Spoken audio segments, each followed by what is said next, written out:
경제브리핑 불편한 진실이 여러분의 확실한 두통 치료제가 되어드리겠습니다. 경제 뉴스가 연예 뉴스처럼 쉽게 들리는 그날까지. 경제브리핑 불편한 진실. 경제브리핑 불편한 진실 2월 18일 순서 시작하겠습니다.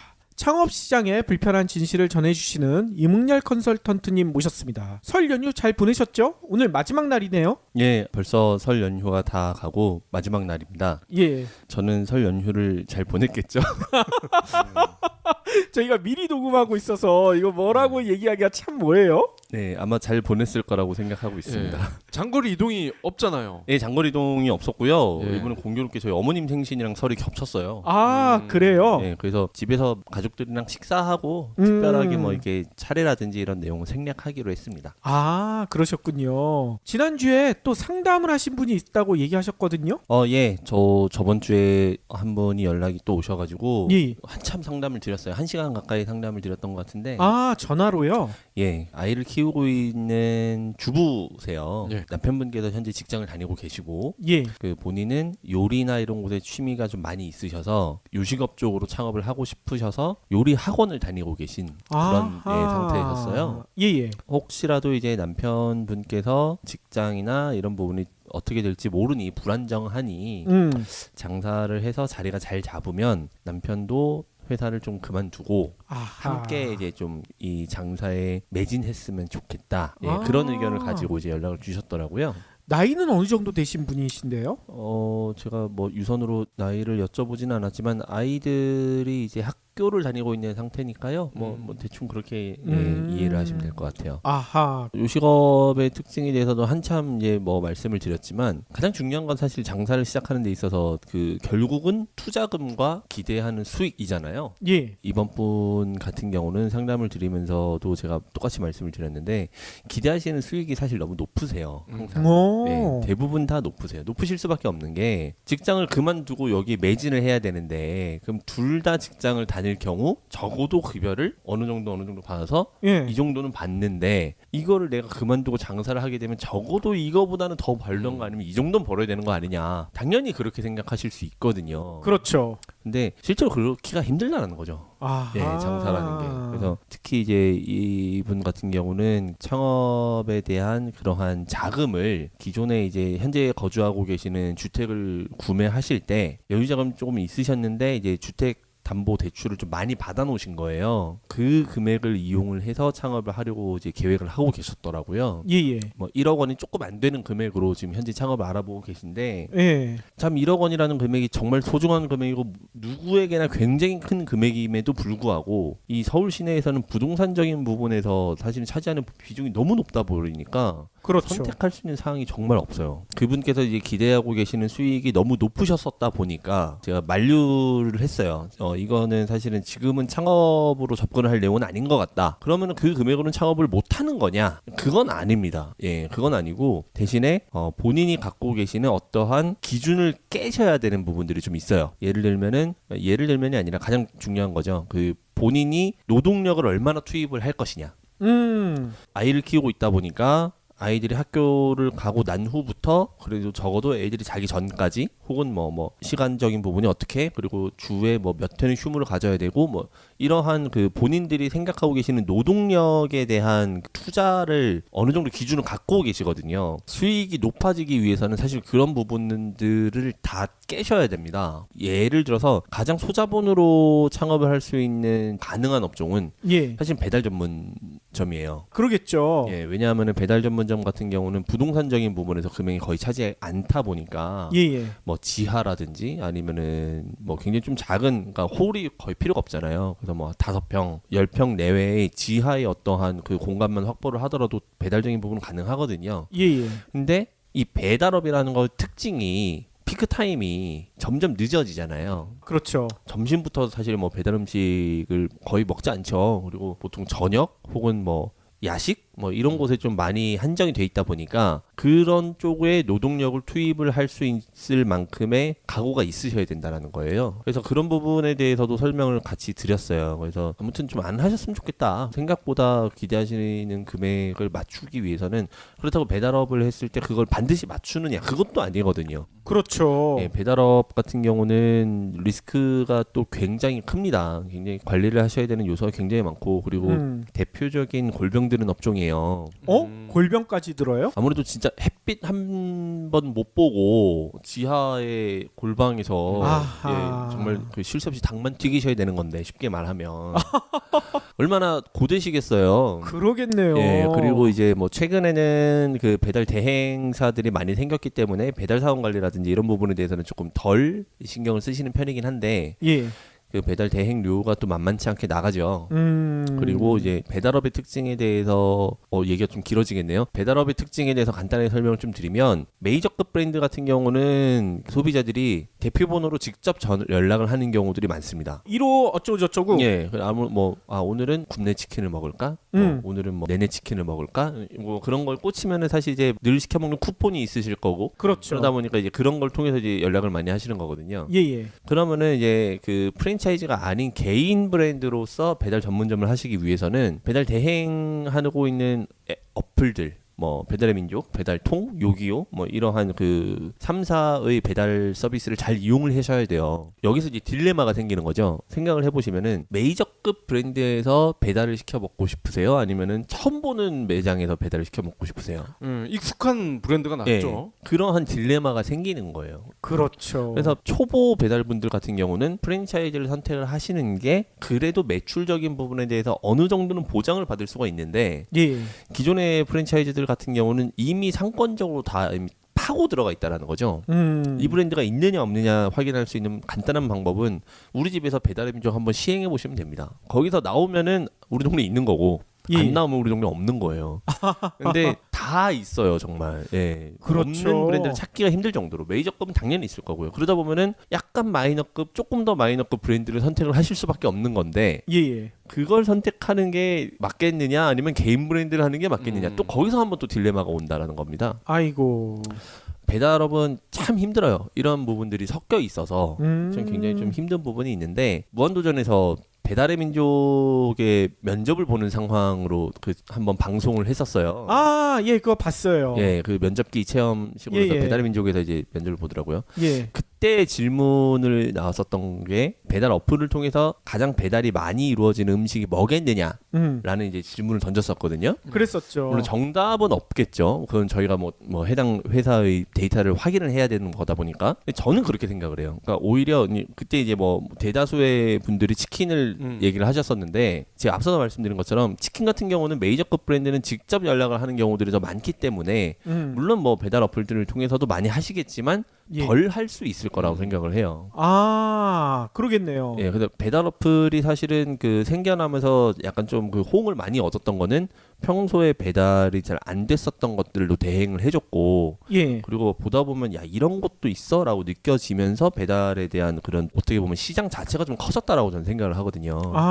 인터넷 쇼핑이랑 똑같습니다. 그 인터넷 쇼핑도 처음에는 공산품, 확실하게 내가 알고 있는 공산품 위주로만 구매를 하다가 한 번, 두 번 정도 도전을 해보죠. 한번 옷도 한번 사볼까? 그래서 옷을 사봤는데 괜찮아요. 또 금액도 싸요. 그러다 보면은 옷이라는 카테고리가 또 확장이 되고 신발도 한번 사볼까 해서 신발도 사보고 또 괜찮으면 신발에 대한 카테고리도 확장이 되고 그렇죠. 그런 식으로 점점 확장이 되는 거거든요. 그래서 그 배달 업종도 지금 보시면은 어플 보시면은 진짜 안 하는 업종이 없어요. 뭐 심지어 이제 회, 초밥 뭐 이런 것들도 배달이 다 되거든요. 그렇죠. 지금 저희가 있는 주스도 배달이 되더라고요. 그럼요. 뭐 주스, 뭐 심지어 여름에는 팥빙수까지 배달이 됩니다. 맞아요. 예, 그렇다 보니까 이런 것들에 대해서 처음에는 다 거부감들이 있으세요. 근데 한 번 정도 구매를 해보시고 만족하시면은 생각보다 재구매율이 굉장히 높아지거든요. 저 같은 경우는 해외 직구로 신발을 한번 구매를 했는데 직구로요? 예, 해외 직구로 이제 어떻게 뭐 찾다 보니까 굉장히 싸게 나와가지고 예.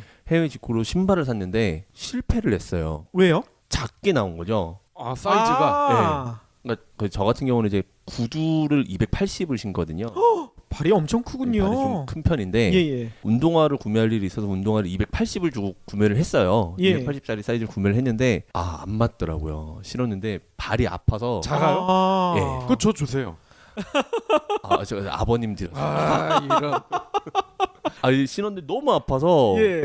어떻게 할 수가 없는데 이제 반품을 하려고 했더니 관세가 이미 50%가 붙어가지고 예. 환불을 하는데 한 뭐 절반 정도 금액이 날아가는 거예요. 아하. 그래서 이거는 저는 그렇게 느낀 거죠. 다신 신발은 인터넷이나 이제 그러니까 신어보지 않고 사지 않으리라. 예, 그러니까 이런 거예요. 배달도 마찬가지입니다. 좀 약간 좀 도전을 한번 해보셨다가 굉장히 실망하시잖아요. 그러면은 해당 업종에 대해서 절대 배달을 안 시켜 드시는 거예요. 그러겠죠. 네, 배달업이라는 게 그리고 이 배달 어플사에서 제공을 해주고 있는 뭐 맛집 랭킹 그리고 뭐 슈퍼콜, 파워콜, 리뷰 뭐 이런 것들이 모두 광고로 형성이 되어 있다 보니까 사실 이렇게 돈을 내면 상위 카테고리에 이제 선정이 되고 먼저 노출이 되게끔 되어 있다 보니까 결국 또 거기서도 광고와 이제 자금의 싸움이 시작이 되는 거예요. 아니 리뷰도 그렇다고요? 리뷰 같은 경우는 조작을 많이 합니다. 어떻게 조작을 해요? 리뷰 같은 경우는 보통 이제 리뷰는 실제 구매한 사람만 리뷰를 달게 돼 있어요. 예, 그래서 그렇죠. 초반에는 이제 그 근처에 사신 지인분들에게 구매 좀 해달라 그래서 리뷰 좀 써달라 이렇게 해서 리뷰를 많이 하고요. 예. 본인이 아이디를 많이 만들죠. 주변 분들 핸드폰 걷어가지고 자기 집으로 다 배달 시키는 거죠. 사 먹게 할 수는 없으니까. 그래서 자기가 이제 다 구매하고 이제 그런 식으로 해서 리뷰를 많이 쌓아놓고요. 예. 그 다음부터는 리뷰를 다시면 뭐를 서비스로 드립니다라고 해요. 그런 데 있었어요. 공지를 보시면 리뷰를 달면은 서비스를 드립니다라고 써놓고 구매를 하고 바로 리뷰를 다는 거예요. 물건이 오기도 전에. 네. 그리고 물건을 받으면은 그 물건을 사진 찍어서 리뷰를 수정을 해주는 조건으로 그렇게 하면은 서비스가 좀 과감하게 나갑니다. 네, 그런 식으로 한 매장들이 대부분 다 상위권에 등록이 돼 있어요. 이 배달업 같은 경우는 물론 이제 배달 대행 이 어플이 생겨나고 나서부터 배달 사원에 대한 관리가 좀 많이 줄었기 때문에 기존에 배달을 계속 하셨었던 분들은 그래도 많이 편리해졌다라고 표현하시는 분들도 많이 뵀어요. 실제로 많이 뵀었고 배달 사원 같은 경우 이제 뭐 사고에 항상 노출이 돼 있다 보니까 제가 아는 친구들도 이제 배달하다가 다친 친구들 많거든요. 예전에 특히 뭐 몇 분 내로 가야 되고 막 뭐 이런 타임 리밋이 있었다 보니까 그렇죠. 그 못 지키면 배달 사원들이 이제 그 거기서 까이는 거거든요. 그래서 항상 위험하게 운전하고 막 이랬었었는데 그런 거에 대해서 조금 좀 해방이 되셔서 굉장히 만족을 하시고는 계세요. 근데 엄청 치열합니다. 그렇기 때문에 어느 정도 메이저급 브랜드를 하실 필요는 있다라고 저는 생각을 해요. 그래서 그렇게 말씀을 드렸어요. 그분께도 만약에 그 해당 자금으로 이렇게 그 정도 수익을 받아들이기 위해서는 배달 쪽으로 생각을 해보셔야 될 텐데 그러기 위해서는 프랜차이즈를 선택을 하시는 게 나을 수 있고 또 프랜차이즈 중에서도 그나마 좀 괜찮은 프랜차이즈 혹은 뭐 최근 좀 많이 사람들이 알고 먹는 그런 프랜차이즈가 아니면 의미가 없다. 근데 그런 게 가능하실지는 해당 상권에서 확인을 해보셔야 된다라고 이제 말씀을 드렸죠. 저는 배달의 민족 처음 나왔을 때 이 아픈 추억이 있어가지고 배달의 민족으로 주문을 했는데 양이 적은 거예요. 아니나 다를까 이거 기분 탓인가 해서 다음에 시켰는데 또 적은 거야. 그래서 비교를 해봤어요. 그냥 시켰을 때와 배달의 민족을 통해서 시켰을 때 그렇죠. 확실히 차이가 나더라고요. 초반에 그런 문제가 있었어요. 그래서 붙잡고 물어봤어요. 그 배달을 하신 분. 왜 이렇게 적냐 양이. 그랬더니 그때 이제 수수료 문제 때문에 정량을 다 줄 수가 없다. 그 추억 때문에 전 지금도 배달 서비스 업체를 통해서 배달을 안 하거든요. 그런 문제가 생겨서 배달의 민족에서는 이제 수수료를 없앴죠. 0% 수수료를 진행을 하고 있는데 말씀드린 것처럼 이제 배달의 민족이라는 회사 같은 경우는 그런 광고 플랫폼으로서 수익을 발생을 충분히 시키고 있기 때문에 수수료에 대한 부분이 사실은 필요가 없어진 거다라고 볼 수 있어요. 그래서 계열사 중에 반찬 배달해 주는 데가 있거든요. 라이더스. 거기를 또 시켜봤죠. 네. 이제는 뭐 수수료 안 받는다고 하니까 또 여기는 직영이잖아요. 반찬을 시켰는데 맛은 있는데 역시나 양이 적더라고요. 그렇죠. 실망했어요. 그러니까 말씀하신 것처럼 이렇게 실망하고 나시면은 절대 안 드세요. 그렇죠. 실제로 이제 설마 뭐 배달의 민족에서 그랬는데 요기요에선 다르겠습니까? 그러니까 결국은 그냥 그 배달 어플을 통해서 구매 자체를 안 하게 된다라는 그런 꼴로 또 가는 건데 그래서 뭐 저 같은 경우도 사실은 배달의 민족에서 리뷰나 메뉴나 이런 거를 다 확인을 하고 해당 매장으로 직접 전화를 거는 편이에요. 예, 그러면은 이제 어느 정도 조금 확인을 하고 직접 전화를 걸면은 양이라든지 이런 것도 또 혹시라도 다를지 모르기 때문에 그렇군요. 예, 그런데 이제 그런 것들이 이제 굉장히 좀 섞여 있어요. 배달이라는 업종이. 네이버에서 이렇게 검색을 하는 경우도 많잖아요. 예. 음식점. 그러면 그 전화 딱 눌러보면은 이상한 번호가 뜨거든요. 그렇죠. 그 자체 번호가 아니라 예. 그것도 혹시 수수료를 매기기 위한 방편인가요? 수수료는 안 붙습니다. 그거는 이제 수수료는 안 붙고요. 그렇게 해서 전화를 하면은 이제 그 핸드폰으로 전화가 올 때, 그러니까 연결해 놓은 전화로 전화가 올 때 네이버 뭐를 이용해서 네. 온 전화입니다. 이런 식으로 이제 먼저 떠요. 거기서. 예, 그런 식으로 해서 이용을 하는 거고 네이버 그 비즈니스 그걸 이용해서 그 전화번호 그리고 뭐 메뉴 그리고 지도상 위치 이런 걸 이제 다 직접 기록을 해놓으시잖아요. 예. 예. 그걸 통해서 전화를 하셨을 때 그렇게 이제 오는 거죠. 그럼 따로 돈을 내거나 그런 건 아니에요? 예, 그러진 않아요. 예, 그냥 신청만 하면은 구분을 하기 위해서만 예, 그렇게 구분이 돼 있고요. 배달의 민족 같은 경우도 이제 그러니까 배달의 민족이 굉장히 좋다라고 얘기하시는 분들 같은 경우는 자영업자 입장에서 전화를 했을 때 전화로 주문하시지 말고 배달의 민족 어플 이용해 주세요라고 얘기하시는 분들도 계세요. 그래요? 왜냐하면 그러면 컴퓨터에 기록이 남으니까 예. 혹시 이제 전화로 주문받으면 막 받아 적어야 되고 혹시라도 받아 적는 과정에서 잘못 적는 경우들도 있고 이제 배달 사고들이 있을 수 있고 이러다 보니까 예. 그냥 어플에서 그냥 주문해 주세요 이렇게 얘기하시는 분들도 계시다고 하더라고요. 기록 관리가 좀 편리하겠군요. 예, 그러다 보니까 그래서 자영업자분들께서는 굉장히 좋아하시는 부분들이 분명히 있어요. 예. 그래서 피자나 파시던 분들도 예전에 미스터 피자에서 이렇게 직접 배달 사원들 막 8명씩 막 이렇게 관리하셨었다가 예. 배달 어플 사용하니까 수수료 나가는 거는 인건비랑 비교했을 때 조금 높거나 비슷한 상황인데 관리적인 부분에서 굉장히 편해져서 차라리 이게 나은 것 같다라고들 또 얘기하시더라고요. 그럴 수 있겠네요. 예, 그래서 이런 부분들이 많이 섞여 있어요. 그래서 쉽게 덤벼들 수 있는 업종은 아니다라고 생각하시면 될 거고요. 특히나 이제 그런 것들이 있습니다. 한 군데 매장에서 굉장히 장사가 잘 되면은 옆에 있는 동네에 같은 브랜드를 이제 인수하려는 그런 게 있어요. 여기가 예를 들어서 뭐 양재 1동이라고 제가 예를 들어볼게요. 양재 1동에서 뭐 경불진 족발을 운영하고 있었는데 양재 2동에 경불진 족발이 있어요. 근데 거기는 우리보다 매출이 좀 떨어져요. 네. 그래서 그 분은 이걸 계속해 말어 약간 그 고민을 하고 있는 거죠. 그러면은 내가 그거 인수하겠다. 그리고 그 매장은 없어지는 겁니다. 매장 사라지고 전화번호만 내가 갖고 오는 거죠. 그러면은 양재 2동에서 구매하시는 분들이 그 전화로 전화를 하겠죠. 그럼 양재 1동에서 배달이 가는 거예요. 그렇게도 돼요? 1호점에서 2호점을 인수한다는 거죠? 그렇죠. 그래서 이제 오래된 브랜드일수록 원할머니라든지 뭐 이런 좀 오래된 브랜드일수록 한 개 매장에서 한 4개 전화번호 갖고 있는 경우들도 있어요. 그런데 전화하면 좀 아무래도 오래 걸리겠죠. 그러겠네요. 그래서 주문하면 그렇게 오래 걸리는 거군요. 그런 것들도 약간 좀 섞여 있어요. 그래서 보통 이렇게 장사가 잘 되는 매장이 그렇게 흡수를 하는 겁니다. 그러면은 거기서는 선순환이 이루어질 수 있으니까. 그러겠네요. 근데 이거는 이제 어떤 이제 좀 메이저급 프랜차이즈에 국한된 거고 아예 이제 마이너급 개인 브랜드 같은 경우는 업종을 추가하죠. 닭도리탕 전문집인데 아구탕 집도 인수하고 뭐도 인수하고 해가지고 그 뭐 예전에 그런 거 많았잖아요. 배달 책자 보면은 막 이렇게 막 무슨 집 많잖아요. 알고 보면 다 한 집이고. 그래요? 그 주방에 가보면은 막 안 나는 요리가 없어요. 그래요? 그래서 그 대신에 전화번호만 다 다른 거예요. 전문성을 강조해야 되니까. 그거를 한 곳에서 다 한다라고 하면은 이상하잖아요. 그렇죠. 그래서 이제 배달을 잘 안 시켜 드시려는 건데 그걸 이제 알고 보면 다 한 집에서 다 하는 거죠. 아이고. 그러다 보니까 이제 아무래도 위생 관리라든지 재료 관리라든지 이런 부분이 조금 소홀할 수밖에 없을 테고.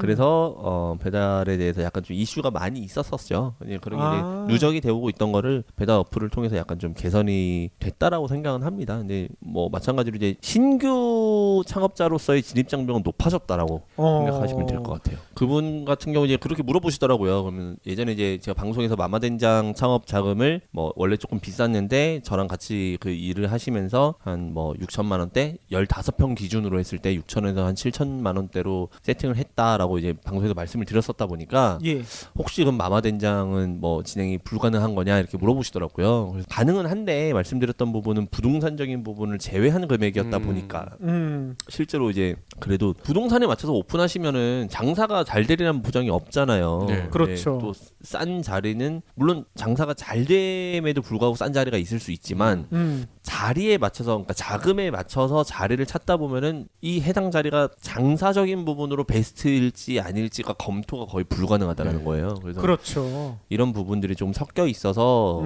좋으신 자리를 만약에 찾게 되신다라면은 가능하시겠지만 제 판단에서는 그분이 이제 근처 사시거든요. 사당 쪽 사신다고 하셨어요. 네. 사당. 아마 거주하시는 지역 근처에서 찾기에는 쉽지 않을 수 있습니다라고 말씀을 드렸어요. 저희 지금 스튜디오 여기가 이제 주스를 팔고 있잖아요. 예. 이 카페가 생기면서 저희 옆쪽에 있던 커피숍이 문을 닫았거든요. 이제 큰 카페가 들어온다고 그렇죠. 해서 예. 제가 듣기로는 지레 겁을 먹으시고 철수를 하셨다고 하는데 지금도 비어 있더라고요. 겸사겸사 그렇게 비워놓으셨겠죠. 그 집은 쌀 것 같은데. 15평 정도 될까요? 예. 그럼 뭐 부동산적으로만 한번 더 확인해 보면은 지금 작년 10월부터 계속 비어 있어요. 그래요? 예. 그럼 따로 한번 더 확인 한번 해보겠습니다. 그래서 아무튼 이 소자본 창업이 정말 힘들구나라는 걸 저도 상담을 하면서 항상 느껴요. 근데 정말 이 부익부 빈익빈이라는 게 창업 시장에도 연결이 되고 있구나. 그렇죠. 돈 있는 사람은 돈 벌 수 있는 창업을 더 어떻게든 하게 돼 있고 자금력이 조금 부족하신 분들은 선택할 수 있는 상황은 점점 없어지고 참 이런 부분이 참 안타까웠어요. 그래서 이런 부분이 어떻게 해야 해결할 수 있을까를 항상 고민을 하고 있는데 장기적인 숙제인 것 같습니다. 예. 또 안타까운 부분이 있잖아요. 연휴 기간에 편의점 점주들 그분들이 너무나 힘들어한다는 얘기들이 많이 나오더라고요. 연휴라고 하는 거는 이제 말 그대로 이제 연달아 쉰다라는 뜻이잖아요. 그렇죠. 예, 근데 제발 하루만이라도 좀 쉬게 해달라. 라는 이제 얘기를 하시는 분들이 계세요. 편의점 점주분들. 예. 그럼 쉬면 되는 거 아닙니까? 라고 물어볼 수도 있지만 제가 예전에 이제 편의점에 대해서 굉장히 좀 위험한 부분들을 많이 말씀을 드렸잖아요. 그랬었죠. 예, 본사와의 계약 관계 때문에 문 닫지도 못하고 있는 분들인데 장사가 안 됨에도 불구하고 페널티를 물어야 하기 때문에 그런 부분들이 이제 운영 시간과 휴무일에까지 연결이 돼 있다 보니까 강제로 오픈을 할 수밖에 없는 거예요. 그래도 아무리 그래도 설 같은 경우에는 좀 쉬게 해줘야 되는 거 아닙니까? 그런데 이제 그러면은 이제 아르바이트 학생이나 직원들은 쉬게 해 주시겠잖아요. 점주분들께서. 그러니까 이제 직접 사장님들이 나오시는 거죠. 가게 자체를 좀 닫아도 될 텐데. 그렇죠. 예. 그 얘기는 이 CCTV로 본사에서 감시를 한다고 그랬잖아요. 예. 그럼 그 본사에 감시하는 사람도 출근을 한다는 얘기잖아요. 그렇습니다. 예, 물론. 이야, 지독하네. 제가 이제 유통업체에서 근무를 했었잖아요. 유통업체에서 근무를 했었고 유통업체 같은 경우는 사실 이게 연휴가 완전 대목이거든요. 그렇긴 하죠. 그래서 쉴 수가 없어요. 사실은 저도 명절에 쉬어본 기억이 별로 없어요. 저는 본사에서 근무를 했음에도 불구하고 이제 로테이션으로 다 나갔었습니다. 본사분들도요? 그럼요. 예, 그 매출을 실시간별로 트래킹을 해야 되고 이슈가 있는지 없는지 다 확인을 해야 되고. 아이고. 저 같은 경우 이제 실제로 저는 이제 당시 큰 집이 부산에 있었으니까 고속버스를 타고 연휴 첫날 부산으로 내려가고 있는 날이었는데 저희 회사의 물류 창고에서 불이 났어요. 그 추석 때였던 걸로 기억하는데 엄청난 이슈죠, 사실은. 그렇죠. 매장에는 뭐 전량 미입고가 생겼고 금액적으로 엄청난 그 손실이 일어날 수밖에 없는 일이었기 때문에 뭐 돌아갔습니다. 아니 어떻게 돌아갔어요? 내려서 다시 서울행 버스를 탔죠. 어디서 내렸어요? 부산에서. 부산에서 부산까지 갔다가 거기서 다시 올라온 거예요? 심지어 금요일 퇴근하고 2박 3일로 회사 동기들이랑 같이 제주도에 간 적이 있었는데 하루 만에 올라온 적도 있었어요. 비슷한 일이 벌어져서 뭐 회사 이슈가 있어서 어디냐? 그래서 제주도입니다. 2시간이면 오잖아. 그래서 그렇죠. 시간은 부산보다 더 가깝죠. 그렇죠. 그래서 그럼 얼른 와. 그래서 배 타고 간다고 했었어야죠. 진짜 그 생각을 못했는데 근데 그런 일들이 많아요. 그러니까 사실 이제 회사를 다니시는 직원분들도 직장인분들도 얼마나 많습니까? 뭐 연휴 때 사실 맘 편히 쉬시는 물론 그런 업종도 있겠죠. 제가 봤을 때는 예를 들어서 제조업은 좀 가능할 것 같아요. 공장 자체가 쉬니까. 그렇죠. 근데 이렇게 뭔가 판매가 이루어지고 이제 명절이 중요한 그러한 업종에서는 쉴 수가 없어요. 언론사도 마찬가지예요. 예전에 언론사가 오프라인 신문만 만들었었을 때는 그냥 쉬면 됐거든요. 근데 온라인을 하다 보니까 연휴 기간에 온라인 기사를 몇 건씩 무조건 써라. 그렇죠. 그런 네. 지시가 내려오거든요. 그래서 쳐본 기억이 없어요. 그래가지고 네. 제가 이거 우스갯소리인데 제가 그때 이제 한번 이직을 준비를 했었어요. 회사를 다닐 때 타 유통사에 한번 면접을 본 적이 있었었는데 경력직으로. 예. 이마트. 아 그때 이제 면세점 면세점. 면세점이 이제 그 연봉이 훨씬 높습니다. 그래가지고 아 그래요? 예, 예, 아무래도 당연히 이제 할인마트, 백화점, 면세점, 호텔 이런 식으로 올라가죠. 모르고 있었어요. 예, 좀 많이 높았어요. 그래서 예. 이제 면세점에서 면접을 봤었는데 그때 물어보더라고요. 뭐 야근이 많은 편인데 괜찮냐? 그때 제가 이제 면접을 저를 포함해서 3명인가 4명이 같이 면접을 보고 있었었는데 면접관이 3명이었었고 차례대로 대답을 하더라고요. 예. 저는 뭐 각오가 돼 있습니다. 괜찮습니다. 뭐 이렇게 얘기를 하고 있는데 예. 저한테 딱 물어보길래 유통에서 제가 이렇게 한마디 딱 하니까 그때 빵 터지더라고요. 예. 그러니까 이미 그러니까 저만 유통사 출신이었었고 예. 그때 이제 그 신사업 분석 관련된 팀이었었다 보니까 예. 이쪽들은 이제 뭐 금융권 출신들 이런 분들이셨었어요. 근데 저는 이제 유통사 출신이었었다 보니까 유통에서 뭐 이렇게 얘기하니까 그냥 다 이해하고 넘어가시더라고요.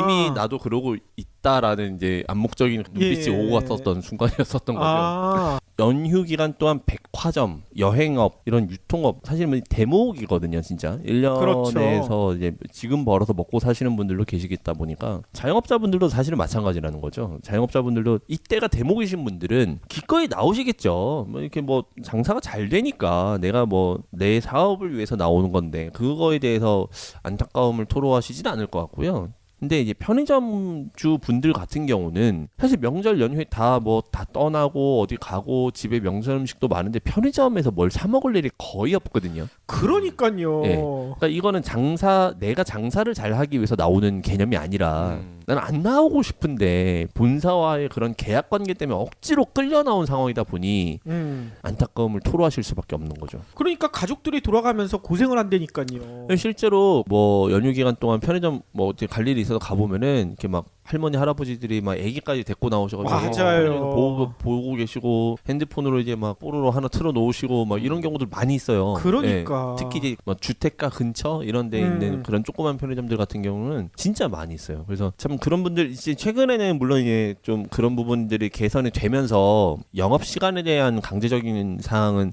조금씩 완화가 되어가고 있는데 예. 이런 휴무일에 대해서도 조금씩은 더 신경을 써야 될 필요가 있지 않나. 근데 뭐 마찬가지로 이러한 부분에 이면에는 그 본사와의 계약 관계 때문인 겁니다. 그렇죠. 그러니까 만약에 본인의 100% 자금을 투자를 해서 만들어진 편의점이었었다고 했다라면은 내가 만든 가게 내가 쉬는데 무슨 상관이겠습니까? 그렇죠. 근데 본사의 피싱이죠. 2천만 원으로 편의점을 만들 수 있고 3천만 원으로 편의점을 만들 수 있고 이런 피싱에 낚여서 내가 투자한 금액은 2천만 원인데 본사에서 투자한 금액은 3억이에요. 그러면 끌려갈 수밖에 없는 거예요. 그렇죠. 당신 이렇게 우리가 이렇게 혜택을 줘서 오픈을 시켜놨으니 말 잘 듣고 따라오세요. 아이고. 예. 끌려갈 수밖에 없는 거죠. 완전히 노예 계약이 돼버리는 그건 거잖아요. 노예 계약이죠. 예, 실제로 이제 문도 못 닫고 아이고. 장사가 되든 안 되든 어떻게든 문 열어놔야 되고 예. 본사에는 로열티를 꼬박꼬박 납부를 해야 되고 이런 상황이 발생하다 보니까 이러한 그 계약 관계 때문에 발생하는 문제인 겁니다. 그래서 물론 뭐 그렇게 하셔가지고 성공적인 편의점 창업을 하신다라고 한다면은 문제가 되지 않겠지만은 예.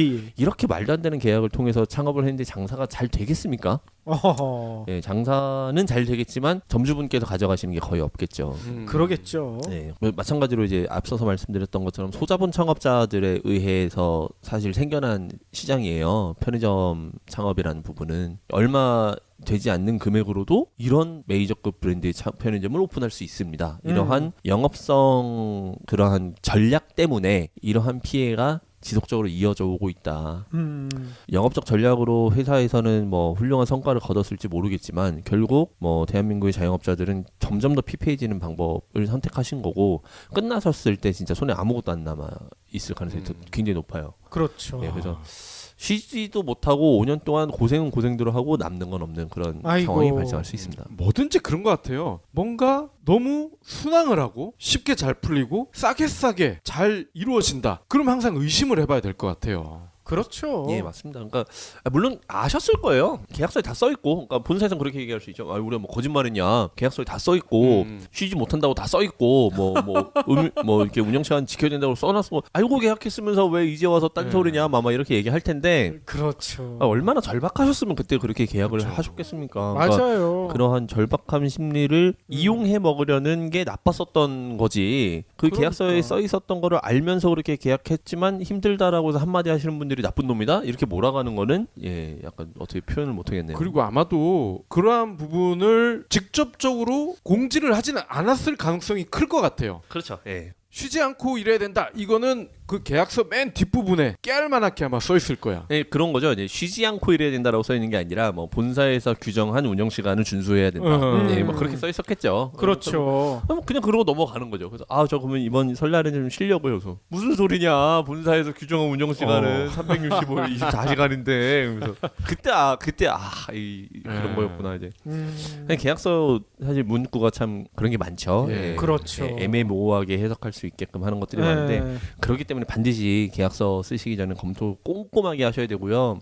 돈이 조금 들더라도 뭐 변호사 사무실에 뭐 방문을 한번 해보시던가 아니면은 뭐 어느 정도 검증하는 단계가 반드시 필요합니다. 그래서 편의점뿐만이 아니라 어떤 계약이든지 계약하기 전에는 그냥 뭐 이렇게 아는 사람들에게 맡길 게 아니라 꼭 전문가와 상담을 하시기를 바라겠습니다. 돈을 조금이라도 써서 우리 흥렬님에게 계약서를 보여주면 좋은 거 아니에요? 뭐 저야 좋죠. 그리고 저는 사실 제가 해드리는 일 중에 하나니까 예.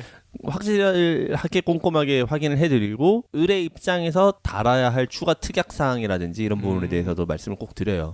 그런 것도 가능한가요? 거부한 경우는 뭐 어쩔 수 없겠지만은 거부할 경우는 계약 자체를 검토를 말았으면 좋겠다라고 항상 제가 말씀을 드리죠. 예.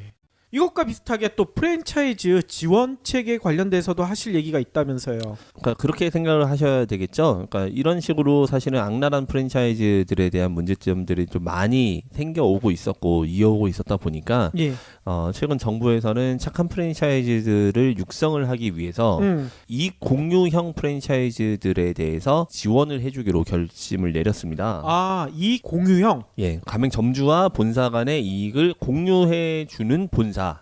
가 된다라고 한다면은 초창기에 뭐 브랜드를 세팅하는 데 있어서 뭐 4천만 원, 디자인을 하는 데 있어서 3천만 원, 뭐 이런 식으로 이제 비용을 책정을 해줘서 그런 걸 본사에서 좀 사용을 할 수 있게끔 정부에서 지원 정책을 지금 시행을 하고 있어요. 그러다 보니까 이러한 본사를 선택하려는 가맹점주분들이 점점 늘어나시겠죠. 그래서 좋은 본사를 선택할 수 있는 하나의 기준이 될 수도 있을 것 같다라는 생각을 하는데요. 이게 자리가 잘 잡히기를 바라죠. 당연하게 자리가 굉장히 잘 잡히기를 바라는데 반드시 또 그러한 것만 좋은 브랜드다라고만 생각을 안 하셨으면 좋겠어요. 예.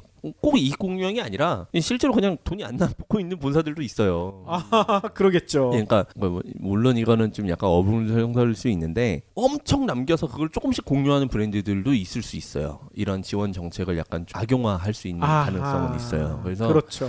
이 브랜드들이 우리에게 이익을 공유해 주는구나라는 거에 대해서 너무 거기에만 초점을 맞추실 게 아니라 실제로 이제 그거 말고도 지금 뭐 공정에서 꾸준하게 진행을 해온 것들, 뭐 필수 품목에 대한 원가 공개부터 분해에 들어가는 비용들, 뭐 여러 가지 내용들에 대해서 다 꼼꼼하게 지금 관리를 해주고 있잖아요.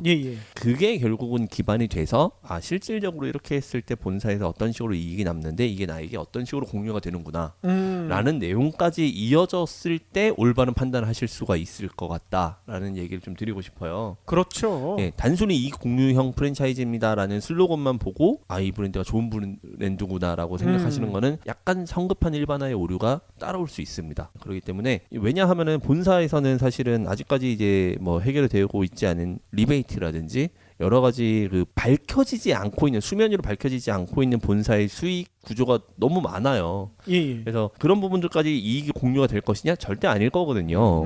그렇기 때문에 단순히 뭐 예를 들어서 매장에서 걷어들이는 로열티가 총 매출의 2%. 근데 그 중에 뭐 30%씩 공유를 해드립니다. 그러면은 한 개 매장에서 만약에 한 달에 2천만 원 발생을 했어요, 매출이. 예. 2천만 원에서 2%면 얼마입니까? 40만 원 정도 되는 거잖아요. 예, 그렇죠. 40만 원에 30% 공유해 준다라고 하면은 한 12만 원. 예. 그 정도 되는 거예요. 그러니까 이렇게 생각까지 해보셔야 된다라는 거죠. 그러니까 단순히 로열티 30%를 공유해 준다. 예, 이러한 멘트성의 그러한 내용보다 실질적인 숫자 그리고 금액 그리고 본사에서 벌어들이는 이익이 어떤 것들이 있고 그 규모가 어느 정도에서 내가 받아들인 혜택은 얼마만큼의 포지션을 가져가는지 예, 그런 내용들까지 같이 검토를 해보셔야 됩니다. 맞아요. 예전에 이마트 이제 계산하고 나면 오케이 캐시백 적립을 해줬잖아요. 근데 이게 한 5년을 모아도 쓸만한 포인트가 안 되더라고. 그렇죠. 그래서 나중에 알아보니까 매출액의 0.5%인가? 예, 뭐 한 10,000원 썼을 때 5원? 예, 네. 그 정도. 그런 식이더라고요. 예, 그러니까 그 뒤로 제가 바로 잘라버렸어요, 그냥. 뭐 그런 거죠. 뭐 사신 만큼 포인트로 혜택을 드립니다. 이거 내가 사는 만큼 내가 나중에 쓸 수 있는 포인트가 된다면 얼마나 좋을까라고 생각하시고 열심히 그걸 적립을 하신 건데 결국 열심히 적립하시면서 그때마다 개인정보만 세워나간 꼴이 된 거거든요. 예.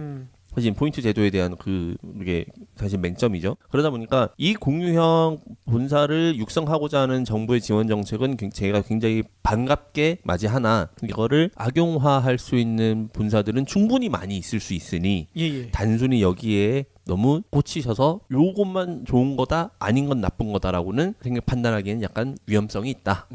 그렇게 이해를 하시면 되겠습니다. 설마 손실도 공유하는 건 아니겠죠? 그렇진 않겠죠. 손실을 공유하면은 그거는 제 기억이 안 나는데 법령적으로 이제 문제가 있습니다. 그렇죠. 그리고 혹시라도 그 이익을 공유해 준다라는 내용을 빌미 삼아서 얼마만큼의 수익을 가져가실 수 있습니다라고 표현하는 거는 그 유사수신 행위에 해당이 됩니다. 그러한 부분들 막 이렇게 뭐 이거 하면 얼만큼 돈 벌 수 있어요. 맞아요. 그리고 또 이익 공유형 같은 경우 제가 봤을 때 이런 것도 있을 수 있어요. 뭐 지인 소개해 오시면 거기에 이익도 얼만큼 떼드립니다. 이럴 수 있습니다. 완전히 피라미드 되는 거네요. 과거에 실제 설렁탕 브랜드에서 그런 일이 있었다라고 제가 말씀드렸었죠. 100% 유사수신 행위에 해당되기 때문에 그런 본사가 있다라면은 반드시 계약을 하시면 안 됩니다. 지하철에 많이 붙어 있죠. 월 얼마 보장. 그 유사수신 행위입니다. 그렇죠. 금융권이 아닌 기관에서 그렇게 금액을 보장해 준다라는 표현을 쓰는 거는 법적으로 금지가 되어 있어요. 오늘도 창업시장의 불편한 진실 이문열 컨설턴트님으로부터 진짜 잘 들은 것 같아요. 저희 애청자 여러분들이 진짜 조심해야 될 이야기가 너무나 많은 것 같습니다. 연휴 동안 푹 쉬면서 잘 보내셨을 텐데 연휴 동안 쉬면서 혹시라도 편의점에 가셨을 때 그러한 그 광경을 목격하셨을 가능성이 굉장히 높습니다. 그런 분들께 이제 한번 뭐 방송을 같이 들으시면서 이 사람들은 이래서 나와 있었구나라는 내용을 그러니까 이거 어찌합니까? 그동안 아무 생각 없었는데 바카스 2병 사서 1병을 줘야 되겠네요. 그러니까 아무래도 이제 모르고 있던 건 눈에 안 들어오는데 이제 알고 나면 눈에 그런 것만 들어오잖아요. 그렇죠. 뭐 점점 더 눈에 들어오실 것 같아요. 그리고 지난번에 다짐을 하셨어요. 예고를 안 해주시기로 했는데 오늘 못한 이야기 이거는 꼭 해주셔야 될 것 같거든요. 최근에 이제 그 제주도에서 게스트하우스에서 굉장히 안타까운 사건이 발생했잖아요. 그래서 그러한 업종에 굉장히 수요가 몰리고 있는 그런 상황이었어요. 그래서 근데 사실은 제가 그 전부터 이러한 사건이 생겼을 경우에 굉장히 리스크가 있습니다라고 항상 상담을 드렸었거든요. 설마 뭐 그런 일이 있겠습니까라고 항상 얘기를 하셨었던 거였는데 발생했죠. 그렇죠. 우리 경불진에선 그런 일이 유독 많아요. 설마 하는 게 항상 설마가 항상 사람을 잡습니다. 그래서 그런 거랑 좀 더불어서 최근에 이제 최저임금 이슈와 관련돼서 아무래도 그러한 좀 시설업이라든지 인건비가 최소한으로 들 수 있는 업종에 대해서만 좀 각광받고 있는 현실이 사실은 이러한 리스크가 있다라는 내용에 대해서 조금 더 말씀을 드려야 될 필요가 있을 것 같아서 다음 시간에는 그런 내용에 대해서 또 같이 말씀을 드리려고요.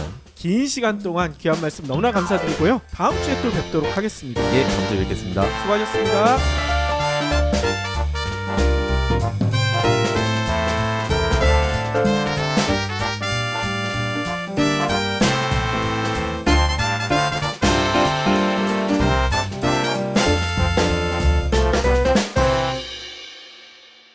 경제브리핑 불편한 진실 완수해 주셔서 감사합니다. 하트 2첩 댓글 남기기 계좌 후원 등 다양한 방법으로 힘을 보태주세요. 계좌 정보는 경제브리핑 팟빵 공지 코너에 있습니다. 여러분의 응원 콘텐츠로 보답하겠습니다. 율이 굉장히 높아지거든요. 저 같은 경우는 해외 직구로 신발을 한번 구매를 했는데 직구로요? 예, 해외 직구로 이제 어떻게 뭐 찾다 보니까 굉장히 싸게 나와가지고 예. 해외 직구로 신발을 샀는데 실패를 했어요. 왜요? 작게 나온 거죠. 아 사이즈가 그러니까 저 같은 경우는 이제 구두를 280을 신거든요. 발이 엄청 크군요. 발이 좀 큰 편인데 예. 운동화를 구매할 일이 있어서 운동화를 280을 주고 구매를 했어요. 예. 280짜리 사이즈를 구매를 했는데 안 맞더라고요. 신었는데 발이 아파서 작아요? 예. 그거 저 주세요. 저 아버님 드렸어요. 이런. 신었는데 너무 아파서 예. 어떻게 할 수가 없는데 이제 반품을 하려고 했더니 관세가 이미 50%가 붙어가지고 예. 환불을 하는데 한 뭐 절반 정도 금액이 날아가는 거예요. 아하. 그래서 이거는 저는 그렇게 느낀 거죠. 다신 신발은 인터넷이나 이제 그러니까 신어보지 않고 사지 않으리라. 예, 그러니까 이런 거예요. 배달도 마찬가지입니다. 좀 약간 좀 도전을 한번 해보셨다가 굉장히 실망하시잖아요. 그러면은 해당 업종에 대해서 절대 배달을 안 시켜 드시는 거예요. 그러겠죠. 네, 배달업이라는 게 그리고 이 배달 어플사에서 제공을 해주고 있는 뭐 맛집 랭킹 그리고 뭐 슈퍼콜, 파워콜, 리뷰 뭐 이런 것들이 모두 광고로 형성이 되어 있다 보니까 사실 이렇게 돈을 내면 상위 카테고리에 이제 선정이 되고 먼저 노출이 되게끔 되어 있다 보니까 결국 또 거기서도 광고와 이제 자금의 싸움이 시작이 되는 거예요.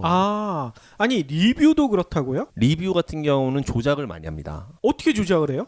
리뷰 같은 경우는 보통 이제 리뷰는 실제 구매한 사람만 리뷰를 달게 돼 있어요. 예, 그래서 그렇죠. 초반에는 이제 그 근처에 사시는 지인분들에게 구매 좀 해달라 그래서 리뷰 좀 써달라 이렇게 해서 리뷰를 많이 하고요. 예. 본인이 아이디를 많이 만들죠. 주변 분들 핸드폰 걷어가지고 자기 집으로 다 배달 시키는 거죠. 사 먹게 할 수는 없으니까. 그래서 자기가 이제 다 구매하고 이제 그런 식으로 해서 리뷰를 많이 쌓아놓고요. 예. 그 다음부터는 리뷰를 다시면 뭐를 서비스로 드립니다라고 해요. 그런데 있었어요. 예, 공지를 보시면 리뷰를 달면은 서비스를 드립니다라고 써놓고 구매를 하고 바로 리뷰를 다는 거예요. 물건이 오기도 전에. 네. 그리고 물건을 받으면은 그 물건을 사진 찍어서 리뷰를 수정을 해주는 조건으로 그렇게 하면은 서비스가 좀 과감하게 나갑니다. 네, 그런 식으로 한 매장들이 대부분 다 상위권에 등록이 돼 있어요. 이 배달업 같은 경우는 물론 이제 배달 대행 이 어플이 생겨나고 나서부터 배달 사원에 대한 관리가 좀 많이 줄었기 때문에 기존에 배달을 계속 하셨었던 분들은 그래도 많이 편리해졌다라고 표현하시는 분들도 많이 뵀어요. 많이 실제로 많이 뵀었고 배달 사원 같은 경우 이제 뭐 사고에 항상 노출이 돼 있다 보니까 제가 아는 친구들도 이제 배달하다가 다친 친구들 많거든요. 예전에 특히 뭐 몇 분 내로 가야 되고 막 뭐 이런 타임 리밋이 있었다 보니까 그렇죠. 또 못 지키면 배달 사원들이 이제 그 거기서 까이는 거거든요. 그래서 항상 위험하게 운전하고 막 이랬었었는데 그런 거에 대해서 조금 좀 해방이 되셔서 굉장히 만족을 하시고는 경제브리핑 불편한 진실이 여러분의 확실한 두통 치료제가 되어드리겠습니다. 경제 뉴스가 연예 뉴스처럼 쉽게 들리는 그날까지 경제브리핑 불편한 진실. 경제브리핑 불편한 진실 2월 18일 순서 시작하겠습니다. 창업시장의 불편한 진실을 전해주시는 이문열 컨설턴트님 모셨습니다. 설 연휴 잘 보내셨죠? 오늘 마지막 날이네요. 예, 벌써 설 연휴가 다 가고 마지막 날입니다. 예. 저는 설 연휴를 잘 보냈겠죠. 저희가 미리 녹음하고 있어서 이거 뭐라고 얘기하기가 참 뭐예요? 네, 아마 잘 보냈을 거라고 생각하고 있습니다. 장거리 이동이 없잖아요. 예, 장거리 이동이 없었고요. 예. 이번에 공교롭게 저희 어머님 생신이랑 설이 겹쳤어요. 그래요? 네, 그래서 집에서 가족들이랑 식사하고 특별하게 뭐 이렇게 차례라든지 이런 내용을 생략하기로 했습니다. 그러셨군요. 지난주에 또 상담을 하신 분이 있다고 얘기하셨거든요. 예, 저번 주에 한 분이 연락이 또 오셔가지고 한참 상담을 드렸어요. 1시간 가까이 상담을 드렸던 것 같은데.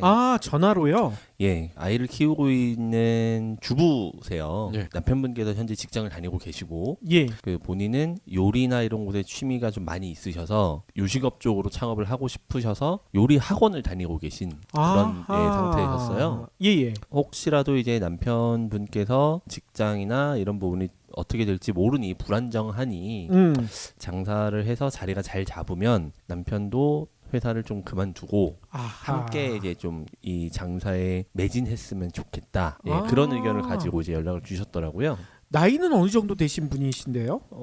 제가 뭐 유선으로 나이를 여쭤보지는 않았지만 아이들이 이제 학교를 다니고 있는 상태니까요. 뭐 대충 그렇게 이해를 하시면 될 것 같아요. 아하. 요식업의 특징에 대해서도 한참 이제 뭐 말씀을 드렸지만 가장 중요한 건 사실 장사를 시작하는 데 있어서 그 결국은 투자금과 기대하는 수익이잖아요. 예. 이번 분 같은 경우는 상담을 드리면서도 제가 똑같이 말씀을 드렸는데 기대하시는 수익이 사실 너무 높으세요. 항상. 오. 네, 대부분 다 높으세요. 높으실 수밖에 없는 게 직장을 그만두고 여기 매진을 해야 되는데 그럼 둘 다 직장을 다닐 경우 적어도 급여를 어느 정도 받아서 예. 이 정도는 받는데 이거를 내가 그만두고 장사를 하게 되면 적어도 이거보다는 더 벌던가 아니면 이 정도는 벌어야 되는 거 아니냐. 당연히 그렇게 생각하실 수 있거든요. 그렇죠. 근데 실제로 그렇기가 힘들다는 거죠. 아하. 예, 장사라는 게. 그래서 특히 이제 이분 같은 경우는 창업에 대한 그러한 자금을 기존에 이제 현재 거주하고 계시는 주택을 구매하실 때 여유자금 조금 있으셨는데 이제 주택 담보 대출을 좀 많이 받아 놓으신 거예요. 그 금액을 이용을 해서 창업을 하려고 이제 계획을 하고 계셨더라고요. 예예. 뭐 1억 원이 조금 안 되는 금액으로 지금 현재 창업을 알아보고 계신데 예. 참 1억 원이라는 금액이 정말 소중한 금액이고 누구에게나 굉장히 큰 금액이 행하고 있는 어플들 뭐 배달의 민족, 배달통, 요기요 뭐 이러한 그 3사의 배달 서비스를 잘 이용을 하셔야 돼요. 여기서 이제 딜레마가 생기는 거죠. 생각을 해보시면은 메이저급 브랜드에서 배달을 시켜 먹고 싶으세요? 아니면은 처음 보는 매장에서 배달을 시켜 먹고 싶으세요? 익숙한 브랜드가 낫죠. 네, 그러한 딜레마가 생기는 거예요. 그렇죠. 그래서 초보 배달분들 같은 경우는 프랜차이즈를 선택을 하시는 게 그래도 매출적인 부분에 대해서 어느 정도는 보장을 받을 수가 있는데 예. 기존의 프랜차이즈들 같은 경우는 이미 상권적으로 다 파고 들어가 있다라는 거죠. 이 브랜드가 있느냐 없느냐 확인할 수 있는 간단한 방법은 우리 집에서 배달의 민족 한번 시행해 보시면 됩니다. 거기서 나오면은 우리 동네에 있는 거고 예. 안 나오면 우리 동네 없는 거예요. 근데 다 있어요, 정말. 예. 그렇죠. 없는 브랜드를 찾기가 힘들 정도로 메이저급은 당연히 있을 거고요. 그러다 보면은 약간 마이너급, 조금 더 마이너급 브랜드를 선택을 하실 수밖에 없는 건데 예예. 그걸 선택하는 게 맞겠느냐 아니면 개인 브랜드를 하는 게 맞겠느냐 또 거기서 한번 또 딜레마가 온다라는 겁니다. 아이고. 배달업은 참 힘들어요. 이런 부분들이 섞여 있어서 좀 굉장히 좀 힘든 부분이 있는데 무한도전에서 배달의 민족의 면접을 보는 상황으로 그 한번 방송을 했었어요. 아, 예, 그거 봤어요. 예, 그 면접기 체험식으로 해서 예, 예. 배달의 민족에서 이제 면접을 보더라고요. 예. 그때 질문을 나왔었던 게 배달 어플을 통해서 가장 배달이 많이 이루어지는 음식이 뭐겠느냐라는 이제 질문을 던졌었거든요. 그랬었죠. 물론 정답은 없겠죠. 그건 저희가 뭐 해당 회사의 데이터를 확인을 해야 되는 거다 보니까. 근데 저는 그렇게 생각을 해요. 그러니까 오히려 그때 이제 뭐 대다수의 분들이 치킨을 얘기를 하셨었는데 제가 앞서서 말씀드린 것처럼 치킨 같은 경우는 메이저급 브랜드는 직접 연락을 하는 경우들이 더 많기 때문에 물론 뭐 배달 어플들을 통해서도 많이 하시겠지만 예. 덜 할 수 있을 거라고 생각을 해요. 아, 그러겠네요. 예, 그래서 배달 어플이 사실은 그 생겨나면서 약간 좀 그 호응을 많이 얻었던 거는 평소에 배달이 잘 안 됐었던 것들도 대행을 해줬고 예. 그리고 보다 보면 야 이런 것도 있어라고 느껴지면서 배달에 대한 그런 어떻게 보면 시장 자체가 좀 커졌다라고 저는 생각을 하거든요. 아, 인터넷 쇼핑이랑 똑같습니다. 그 인터넷 예. 쇼핑도 처음에는 공산품 확실하게 내가 알고 있는 공산품 위주로만 구매를 하다가 한 번, 두 번 정도 도전을 해보죠. 한번 옷도 한번 사볼까? 그래서 옷을 사봤는데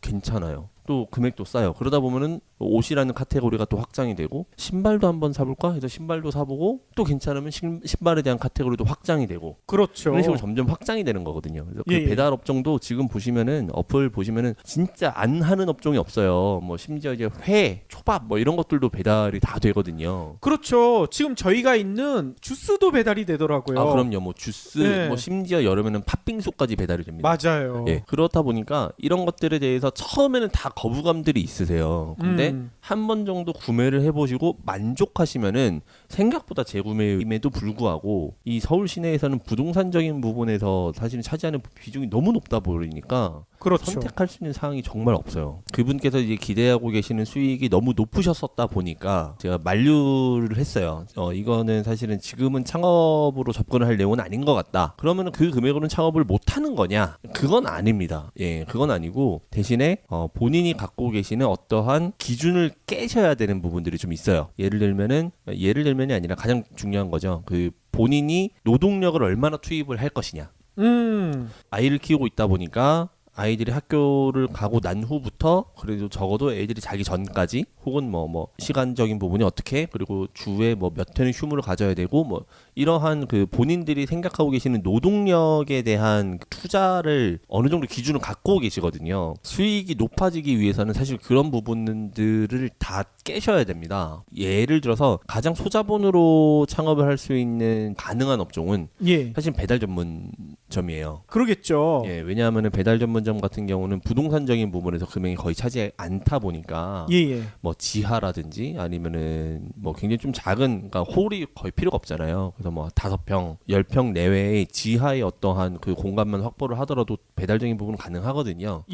근데 이 배달업이라는 거 특징이 피크 타임이 점점 늦어지잖아요. 그렇죠. 점심부터 사실 뭐 배달 음식을 거의 먹지 않죠. 그리고 보통 저녁 혹은 뭐 야식 뭐 이런 곳에 좀 많이 한정이 돼 있다 보니까 그런 쪽에 노동력을 투입을 할 수 있을 만큼의 각오가 있으셔야 된다라는 거예요. 그래서 그런 부분에 대해서도 설명을 같이 드렸어요. 그래서 아무튼 좀 안 하셨으면 좋겠다. 생각보다 기대하시는 금액을 맞추기 위해서는 그렇다고 배달업을 했을 때 그걸 반드시 맞추느냐 그것도 아니거든요. 그렇죠. 예, 배달업 같은 경우는 리스크가 또 굉장히 큽니다. 굉장히 관리를 하셔야 되는 요소가 굉장히 많고 그리고 대표적인 골병 드는 업종이에요. 골병까지 들어요? 아무래도 진짜 햇빛 한 번 못 보고 지하의 골방에서 예, 정말 그 쉴 새 없이 닭만 튀기셔야 되는 건데 쉽게 말하면 얼마나 고되시겠어요. 그러겠네요. 예, 그리고 이제 뭐 최근에는 그 배달 대행사들이 많이 생겼기 때문에 배달 사원 관리라든지 이런 부분에 대해서는 조금 덜 신경을 쓰시는 편이긴 한데 그 배달 대행료가 또 만만치 않게 나가죠. 그리고 이제 배달업의 특징에 대해서 얘기가 좀 길어지겠네요. 배달업의 특징에 대해서 간단하게 설명을 좀 드리면 메이저급 브랜드 같은 경우는 소비자들이 대표번호로 직접 연락을 하는 경우들이 많습니다. 1호 어쩌고 저쩌고. 예, 오늘은 굽네 치킨을 먹을까? 오늘은 뭐 내내 치킨을 먹을까? 뭐 그런 걸 꽂히면은 사실 이제 늘 시켜 먹는 쿠폰이 있으실 거고. 그렇죠. 그러다 보니까 이제 그런 걸 통해서 이제 연락을 많이 하시는 거거든요.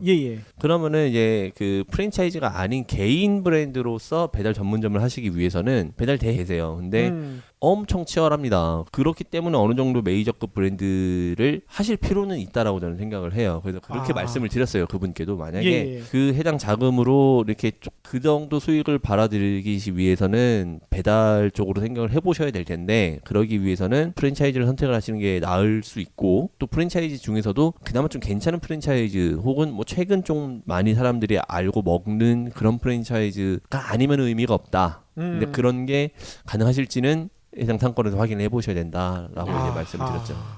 저는 배달의 민족 처음 나왔을 때 아픈 추억이 있어가지고 배달의 민족으로 주문을 했는데 양이 적은 거예요. 아니나 다를까 이거 기분 탓인가 해서 다음에 시켰는데 또 적은 거야. 그래서 제가 비교를 해봤어요. 그냥 시켰을 때와 배달의 민족을 통해서 시켰을 때 그렇죠. 확실히 차이가 나더라고요. 초반에 그런 문제가 있었어요. 그래서 붙잡고 물어봤어요. 그 배달을 하신 분. 왜 이렇게 적냐 양이. 그랬더니 그때 이제 수수료 문제 때문에 정량을 다 줄 수가 없다. 그 추억 때문에 전 지금도 배달 서비스 업체를 통해서 배달을 안 하거든요. 그런 문제가 생겨서 배달의 민족에서는 이제 수수료를 없앴죠. 0% 수수료를 진행을 하고 있는데 말씀드린 것처럼 이제 배달의 민족이라는 회사 같은 경우는 그런 광고 플랫폼으로서 수익을 발생을 충분히 시키고 있기 때문에 수수료에 대한 부분이 사실은 필요가 없어진 거다라고 볼 수 있어요. 그래서 계열사 중에 반찬 배달해 주는 데가 있거든요. 라이더스. 거기를 또 시켜봤죠. 이제는 뭐 수수료 안 받는다고 하니까. 또 여기는 직영이잖아요. 반찬을 시켰는데 맛은 있는데 역시나 양이 적더라고요. 그렇죠. 실망했어요. 그러니까 말씀하신 것처럼 이렇게 실망하고 나시면은 절대 안 드세요. 그렇죠. 실제로 이제 설마 뭐 배달의 민족에서 그랬는데 요기요에선 다르겠습니까? 그러니까 결국은 그냥 그 배달 어플을 통해서 구매 자체를 안 하게 된다라는 그런 꼴로 가는 건데 그래서 뭐 저 같은 경우도 사실은 배달의 민족에서 리뷰나 메뉴나 이런 거를 다 확인을 하고 해당 매장으로 직접 전화를 거는 편이에요. 그러면은 이제 어느 정도 조금 확인을 하고 직접 전화를 걸면은 양이라든지 이런 것도 또 혹시라도 다를지 모르기 때문에 그렇군요. 그런데 이제 그런 것들이 이제 굉장히 좀 섞여 있어요. 배달이라는 업종이. 네이버에서 이렇게 검색을 하는 경우도 많잖아요. 음식점. 그러면 그 전화 딱 눌러 보면은 이상한 번호가 뜨거든요. 그렇죠. 그 자체 번호가 아니라 예. 그것도 혹시 수수료를 매기기 위한 방편인가요? 아, 수수료는 안 붙습니다. 그거는 이제 수수료는 안 붙고요. 그렇게 해서 전화를 하면은 이제 그 핸드폰으로 전화가 올 때, 그러니까 연결해 놓은 전화로 전화가 올 때 네이버 뭐를 이용해서 온 전화입니다. 이런 식으로 이제 먼저 떠요, 거기서. 예, 그런 식으로 해서 이용을 하는 거고, 네이버 그 비즈니스 그걸 이용해서 그 전화번호 그리고 뭐 메뉴 그리고 지도상 위치 이런 걸 이제 다 직접 기록을 해 놓으시잖아요. 예. 예, 예. 그걸 통해서 전화를 하셨을 때 그렇게